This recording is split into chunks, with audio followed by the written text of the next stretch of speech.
ശ്രീ അനിൽകുമാർ, മറ്റൊരു കാര്യം എന്ന് പറയുന്നത് ജിൻഡോയുടെ പറഞ്ഞത് ഇത് കഴിഞ്ഞ ദിവസം അടിയന്തര പ്രമേയ നോട്ടീസായിട്ട് വന്നതാണ്. പക്ഷേ അവിടെ സ്പീക്കർ അതിന് അനുമതി നൽകിയില്ല എന്ന് മാത്രമല്ല, അത് നോട്ടീസ് അവതരിപ്പിക്കാൻ പോലും സമ്മതിച്ചില്ല. അദ്ദേഹം അന്ന് പറഞ്ഞത് ഇത് വെറുതെ അഭ്യൂഹങ്ങൾ മാത്രമാണ് എന്നാണ്. പക്ഷേ ഇന്ന് മന്ത്രി എം ബി രാജേഷ് ഈ വിശദീകരണം സബ്മിഷൻ വന്നപ്പോൾ നൽകിയതിലൂടെ അഭ്യൂഹമൊന്നുമല്ല എന്ന് തെളിഞ്ഞുവല്ലോ.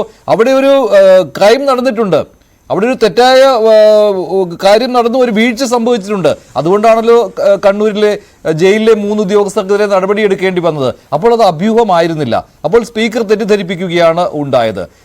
അന്ന് മുഖ്യമന്ത്രിയുടെ മറുപടിയായിരുന്നു ആവശ്യപ്പെട്ടത്. സ്വാഭാവികമായും അടിയന്തര പ്രമേയ നോട്ടീസ് അവതരിപ്പിച്ചു കഴിഞ്ഞാൽ അവിടെ വകുപ്പിന്റെ ചുമതലയുള്ള മുഖ്യമന്ത്രിക്ക് മറുപടി നൽകേണ്ടി വരുമായിരുന്നു. പക്ഷേ അന്ന് മുഖ്യമന്ത്രിക്ക് മറുപടി നൽകേണ്ടി വന്നില്ല. അങ്ങനെ അക്കാര്യം ഒഴിവായി.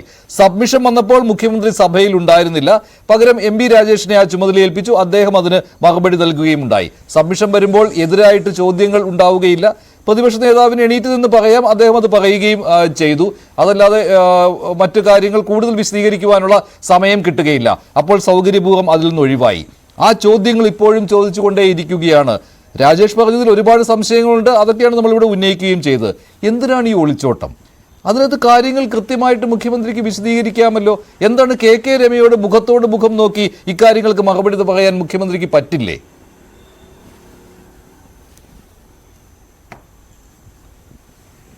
കെ രമയോട് മുഖം നോക്കി മറുപടി പറയാൻ ഒരു മടിയും CPM-നില്ല.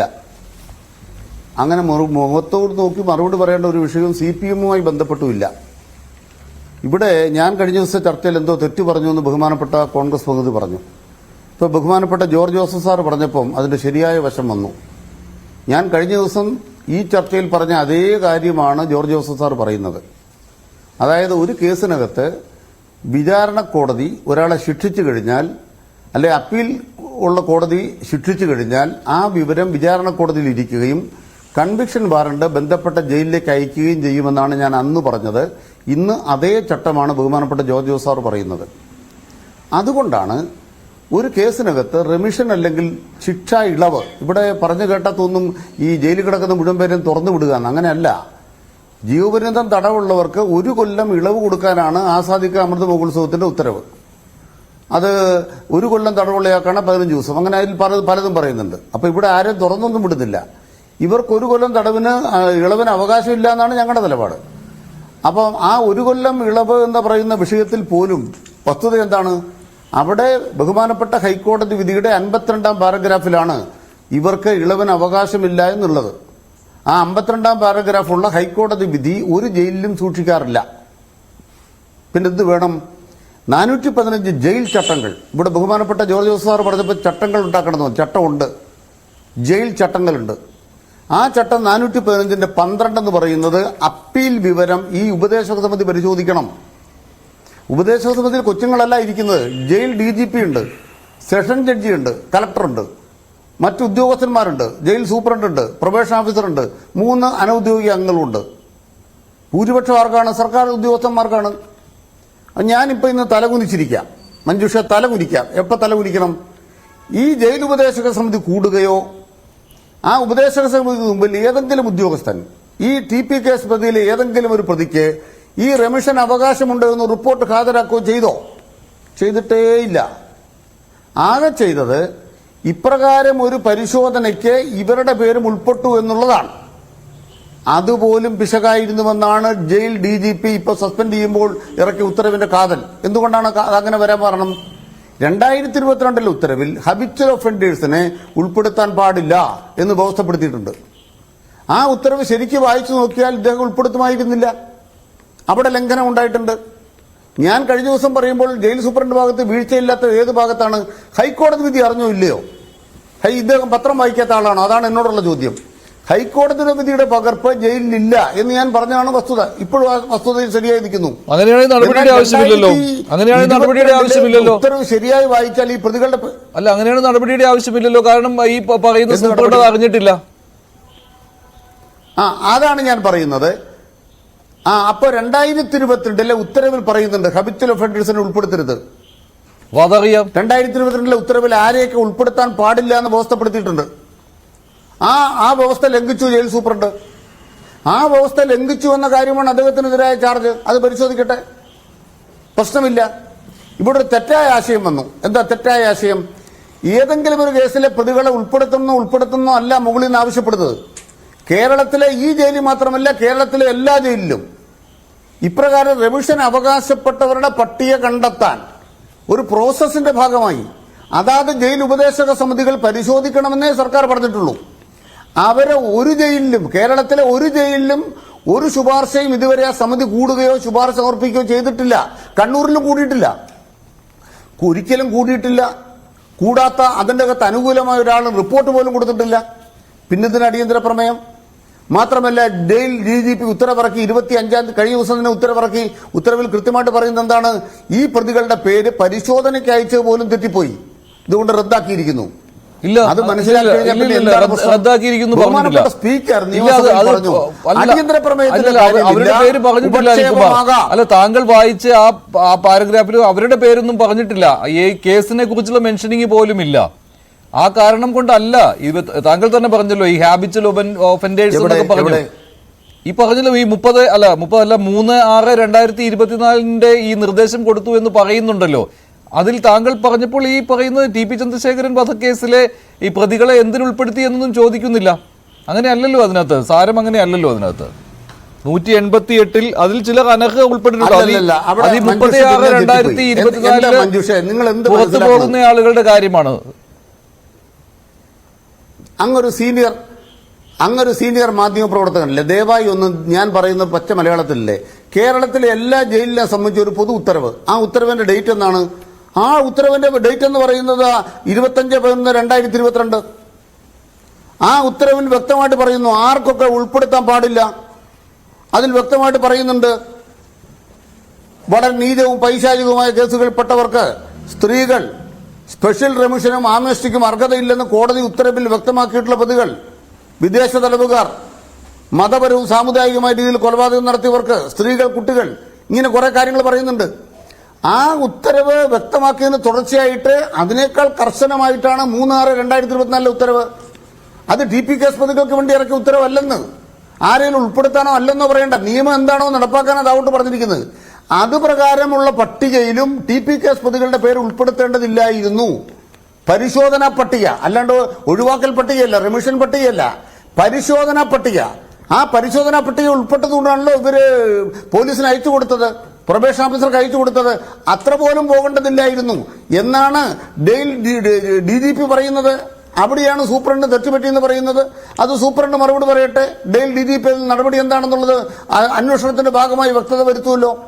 ഞങ്ങൾ കൃത്യമായിട്ട് പറയാൻ ആഗ്രഹിക്കുന്നു, തല കുനിക്കേണ്ട ഒരു കാര്യവും ഇടതുപക്ഷ ഗവൺമെന്റ് ചെയ്തിട്ടില്ല, ചെയ്യുകയുമില്ല. മാത്രമല്ല, TP കേസുമായി ബന്ധപ്പെട്ട് ഇവിടെ ചില ഒരു കാസറ്റ് ഇറക്കിയല്ലോ. ഞാൻ ആ കാസറ്റ് ഇറക്കിയ കോൺഗ്രസ് നേതാവിനോട് പറയുകയാണ്, തിരിച്ചൊരു കാസറ്റ് പറയാം. ബഹുമാനപ്പെട്ട തിരുവഞ്ചൂർ രാധാകൃഷ്ണന്റെ കീഴിലെ DGP ഉണ്ടായിരുന്നല്ലോ, ജേക്കബ് പുന്നു സാറ്. അദ്ദേഹം കോഴിക്കോട് പത്രസമ്മേളനത്തിൽ ഒരു കാര്യം പറഞ്ഞു. TP കേസ് എന്ന് പറയുന്നത് രാഷ്ട്രീയ വിരോധത്തെക്കാൾ വ്യക്തിവിദ്വേഷത്തിന്റെ ഭാഗമായി ഉണ്ടായതാണ്. എന്താണ് അദ്ദേഹം അങ്ങനെ പറയാൻ കാരണം? ആ പ്രസ്താവന തിരുവഞ്ചൂർ രാധാകൃഷ്ണൻ അട്ടിമറിക്ക് നിങ്ങൾ ചാനലിൽ തന്നെ കണ്ടോ? ഞാൻ കണ്ടതാണ്. രണ്ടിന്റെ ബൈറ്റ് അങ്ങോട്ട് ഹാജരാക്കാം. എന്തായിരുന്നു വ്യക്തിപരമായ വിരോധം?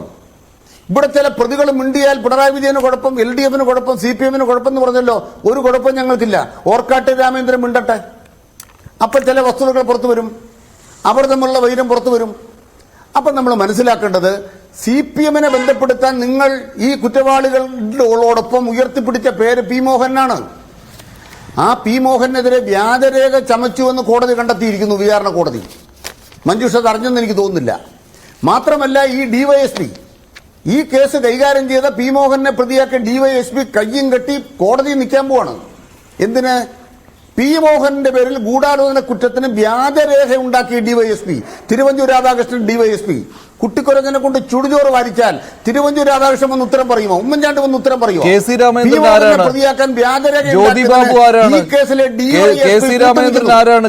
രാമേന്ദ്രൻ ആരാണ്? ജ്യോതി ബാബു ആരാണ്? കൃഷ്ണൻ ആരാണ്? കൃഷ്ണൻ ആരാണ്? രാമേന്ദ്രൻ ആരാണ്? അത് തന്നെ ഉത്തരം പറയുന്നത്. വ്യാജരേഖ ഞാൻ പറയുന്നത് CPMനെ ഇതിലേക്ക് പെടുത്താൻ. അതാണ് അലക്സാണ്ടർ ജേക്കബ് പറഞ്ഞത്. ഓർക്കാട്ടേരി രാമേന്ദ്രന്റെ ചില വീട് പണികളുണ്ടായിരുന്നു. ഓർക്കാട്ടേരി രാമേന്ദ്രൻ പണിതുകൊണ്ടിരുന്ന വീടുകൾ എങ്ങനെ തകർന്നു, അയാളുടെ ബിസിനസ് എങ്ങനെ പൊളിച്ചു, എങ്ങനെ അയാൾ വാർത്തിട്ടിരുന്ന വീടുകൾ എത്രയെണ്ണം അവിടെ ഇടിച്ചു പൊളിക്കപ്പെട്ടു ഇതേ സ്ഥലത്ത് പരിശോധിക്കണോ? അതിന്റെ എല്ലാം പിന്നിൽ കിടക്കുന്ന കാര്യങ്ങളൊക്കെ പരിശോധിക്കണോ? ഇതെല്ലാം ചെയ്തു വെച്ചൊരു കൂട്ടര്, ഒരു നാട്ടിൽ വിറഞ്ഞാടിയൊരു കൂട്ടര് ഈ ഒരു സംഭവം ഉണ്ടായി തുറന്ന് CPM-നെ അങ്ങ് ആക്രമിച്ചില്ലാതാക്കി കളയാം. അതൊന്നും വേണ്ടപ്പ. ശരി ശരി, താങ്കൾ ആദ്യം നേരത്തെ ആരോ മിണ്ടിയാൽ ആരോ കുടുങ്ങുമെന്നൊക്കെ പറഞ്ഞു. അല്ല, നേരത്തെ താങ്കൾ പറഞ്ഞു ആരോ മിണ്ടിയാൽ ആരോ കുടുങ്ങുമെന്നൊക്കെ. മുഹമ്മദ് ഷാഫി മിണ്ടിക്കഴിഞ്ഞാൽ എന്താണ് സംഭവിക്കുന്നത്? ഷാഫിയുടെ കല്യാണത്തിന് പോയത് ആരാണ്? നടത്തി കാർമ്മികത്വം വഹിച്ചത് ആരാണ്? സ്പീക്കറാണെന്ന് ഞാൻ പറയുന്നില്ല, സ്പീക്കറാണെന്ന് ഞാൻ പറയുന്നില്ല. AN ഷംസീർ ആയിരുന്നു പങ്കെടുത്തത്. അതേ AN ഷംസീർ ആണ് പറയുന്നത്, സ്പീക്കറാണെന്ന് ഞാൻ പറയുന്നില്ല. അഭ്യൂഹം മാത്രമാണെന്ന് പറയുന്നത്. നിങ്ങൾ മനസ്സിലാക്കേണ്ട ഒരു കാര്യം, ഞങ്ങൾ മനസ്സിലാക്കേണ്ട കാര്യം, ഈ നാട്ടിൽ നടക്കുന്ന വിവാഹങ്ങളിലും മരണത്തിലും ചടങ്ങിലും ഒക്കെ പാർട്ടിക്കാർ പോകും. ആ പാർട്ടിക്കാർ പോയാൽ ഉടനെ അതല്ല ഇത്തരം കുറ്റവാളികൾ കൂട്ടാന്നൊക്കെ വ്യാഖ്യാനിക്കുന്നവർക്ക് ഒരു കുഴപ്പമില്ല. പിന്നൊരു കാര്യം, ഇരന്നു വാങ്ങിയ മരണമാണെന്ന് ഷംസീർ പറഞ്ഞില്ല കേട്ടോ, അത് പറഞ്ഞത് സുധാകരനാ. ഇരന്നു വാങ്ങിയ മരണം, ധീരജനെ കൊന്നിട്ട് ഇരന്നു വാങ്ങിയ മരണമാണെന്ന് KPC പ്രസിഡന്റാണ് പറഞ്ഞത്. ആ KPC പ്രസിഡന്റ് അയച്ച ഒരാളാണ് ഇവിടുന്ന് ഈ വാതകെല്ലാം അടിക്കുന്നത് സമാധാനത്തിന് വേണ്ടി, സമാധാനത്തിന്റെ വെള്ളരിപ്രാവ്. അതുകൊണ്ട് പറയാൻ ആഗ്രഹിക്കുന്നത്, ഞങ്ങൾ TP കേസ് എന്ന് പറഞ്ഞാൽ ചുരുങ്ങാനല്ല പോണത്. നമുക്ക് ചർച്ച ചെയ്ത് കളയാം. ഓർക്കാട്ടെ രാമേന്ദ്രനും ഈ പറയുന്ന ആളുകളും തമ്മിലുള്ള തർക്കം നമുക്ക് ചർച്ച ചെയ്ത് കളയാം. അവിടെ തകർന്ന വീടുകളുടെ എണ്ണം നമുക്ക് എടുക്കാം. വീട് തകർത്ത വഴികൾ എങ്ങനെ നമുക്ക് തപ്പിയെടുക്കാം. അവരുടെ വൈര്യമാണ് എന്നുള്ളത് അലക്സാണ്ടർ ജേക്കബ് അന്നേ പറഞ്ഞതാ. പിന്നെ CPM-ന്റെ തലയെ വെച്ച് കെട്ടാൻ മാധ്യമത്തിനോട്, അതുകൊണ്ടാണല്ലോ 13 പേർ അകത്ത് കിടക്കുന്നത്. ശരി, ശ്രീ KK രമ, ഈ 13 പേർ അകത്ത് കിടക്കുന്നു എന്നുള്ള ഭാഗം ഞാൻ മാറ്റുകയാണ്. കാരണം ഈ 13 പേർ ഒരിക്കലും ഒന്നിച്ച് അകത്ത് കിടക്കാറില്ല. അതിൽ 10 പേർ ഇപ്പോഴും വെളിയിലാണ്. ആ 10 പേർ ഇപ്പോഴും വെളിയിലാണ്, ഒരുമിച്ച് വെളിയിലേക്ക് ഇറങ്ങുകയാണ്. അല്ലല്ല, പെരുമാറ്റച്ചട്ടം തീർന്നത് എന്നാണോ അതിന്റെ തൊട്ടടുത്ത ദിവസം തന്നെ ഒന്നിച്ച് പരോൾ അനുവദിക്കുകയാണ്.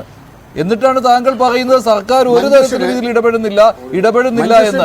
അവിടെയാണ് ഞാൻ പറഞ്ഞത്, നിങ്ങൾക്കൊപ്പം പാർട്ടിയുണ്ട്, പേടിക്കേണ്ട എന്ന സന്ദേശം നൽകുകയാണ്. അത് സ്പീക്കർ എന്നല്ല ഞാൻ പറയുന്നത്. AN ഷംസീർ വിവാഹ ചടങ്ങിന് കാർമ്മികത്വം വഹിക്കുന്നതിലും അത് തന്നെയാണ് തെളിഞ്ഞു വന്നത്. ശ്രീമതി KK രമ, ഇപ്പോൾ ഒരു കാര്യവും നടന്നിട്ടില്ല എന്ന് തെളിഞ്ഞുവല്ലോ. സർക്കാർ ഒരു തരത്തിലും ഇടപെട്ടിട്ടില്ല, ഇവരെ വെളിയിൽ വിടാൻ ശ്രമിച്ചിട്ടുമില്ല. മൂന്ന് ജയിൽ ഉദ്യോഗസ്ഥർക്ക് പറ്റിയ അബദ്ധം, അല്ലെങ്കിൽ അവർ മനഃപൂർവ്വം കാട്ടിക്കൂട്ടിയ പ്രവൃത്തി, ഇതാണിപ്പോൾ MP രാജേഷ് ഇന്ന് നിയമസഭയിൽ പറഞ്ഞതിന്റെ സാരം.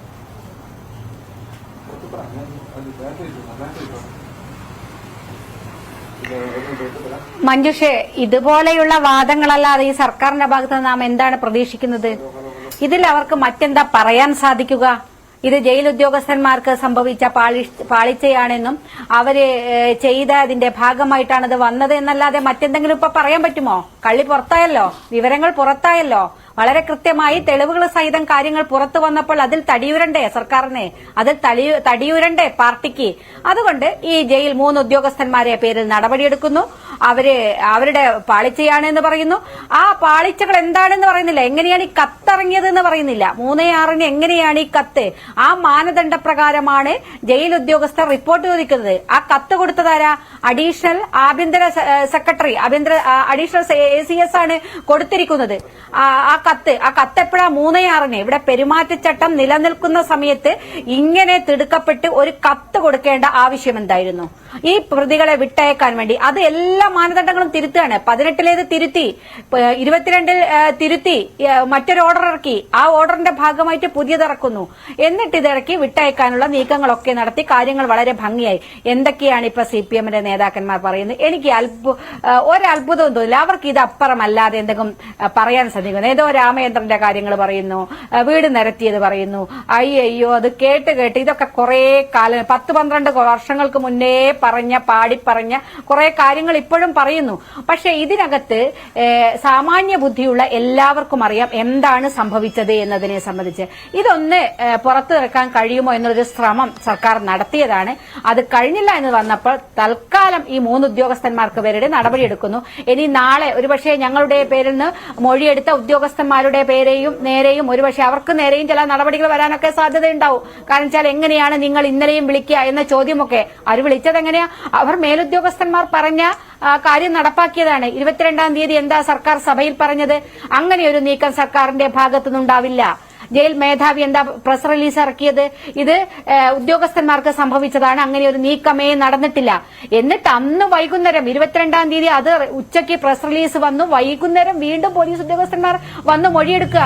അത് കഴിഞ്ഞു. വീണ്ടും ഇന്നലെയാണ് നമ്മൾ അറിയുന്നത് മറ്റൊരാൾ കൂടി ഗൂഢാലോചന കേസിൽ 11-ാം പ്രതിയായിരുന്ന, അന്നത്തെ കടുങ്ങാമ്പയിൽ ബ്രാഞ്ച് സെക്രട്ടറി ആയിരുന്ന, ഈ ഗൂഢാലോചനയിൽ പ്രധാന കക്ഷിയായിരുന്ന മനോജ് എന്ന് പറയുന്ന ട്രൗസർ മനോജ്, ഇതില് ജ്യോതിബാബുവിനെയും രാമചന്ദ്രനെയും ഒക്കെ കുഞ്ഞനന്തന്റെ വീട്ടിലെത്തിച്ച് ആലോചന നടത്തിയതിൽ പ്രധാനപ്പെട്ട പാർട്ടി നേതാവ്, CPM-ന്റെ പ്രധാന നേതാവ്, മറ്റു 3 പേരും കൊലയാളി സംഘാംഗങ്ങളായിരുന്നു, ക്രിമിനൽ സംഘാംഗങ്ങളായിരുന്നു 3 പേർ. ഇതിൽ പാർട്ടിക്കാരുടെ ഒരാളെയും കൂടി തിരികെ കയറ്റി എന്നുള്ളത് ഇന്നലെ വൈകുന്നേരം മൊഴിയെടുക്കുമ്പോഴാണ് നമ്മൾ അറിയുന്നത്. നമുക്ക് എവിടുന്ന വെളിപാടുണ്ടാവുകയാണ്? ഇത്രയും ആളുകളൊക്കെ ഇതിനകത്ത് ഇങ്ങനെയൊക്കെ ചില നീക്കങ്ങൾ നടക്കുന്നുണ്ട്. നമ്മളെ കയ്യിൽ ഈ രേഖ കിട്ടുമ്പോൾ, ഈ കാര്യങ്ങൾ മാധ്യമങ്ങൾ പുറത്തു വരുമ്പോൾ ആണല്ലോ ഈ കാര്യങ്ങൾ നമ്മളൊക്കെ മനസ്സിലാക്കുന്നത്. അതിന്റെ ഭാഗമായിട്ടാണല്ലോ പ്രതികരിക്കുന്നത്. അതിന്റെ ഭാഗമായിട്ട് ഗവർണറെ കണ്ടു, കാര്യങ്ങൾ പറഞ്ഞു. ഗവർണർക്ക് ഉൾപ്പെടെ പരാതി കൊടുത്തിട്ടുണ്ട്. ഇത് അനിൽകുമാർ ഇവിടെ പറഞ്ഞ കാര്യം എന്ന് പറയുന്നത് 3/6/2024 താങ്കൾ ഈ പറഞ്ഞതുപോലെ ഈ അഡീഷണൽ ചീഫ് സെക്രട്ടറി, ആഭ്യന്തര അഡീഷണൽ ചീഫ് സെക്രട്ടറി ഇങ്ങനെ ഒരു നിർദ്ദേശം ജയിൽ മേധാവിക്ക് കൊടുത്തപ്പോൾ ജയിൽ മേധാവി അത് സൂപ്രണ്ടിന് നൽകിയപ്പോൾ ആരെയെങ്കിലും ഉൾപ്പെടുത്തണമെന്നോ ആരെയെങ്കിലും ഒഴിവാക്കണമെന്നോ എന്ന് പറഞ്ഞിട്ടില്ല എന്നാണ്. ഈ 3/6/2024 ഈ കത്ത് അത് ആരെങ്കിലും കണ്ടിട്ടുണ്ടോ? അങ്ങനെ ഒരു കാര്യം മന്ത്രി MP രാജേഷ് നിയമസഭയിൽ പറഞ്ഞപ്പോൾ അതിന്റെ കോപ്പി നിങ്ങൾക്ക് തന്നിട്ടുണ്ടോ? വെളിയിൽ കിട്ടിയിട്ടില്ല, അതുകൊണ്ടാണ് ചോദിച്ചത്.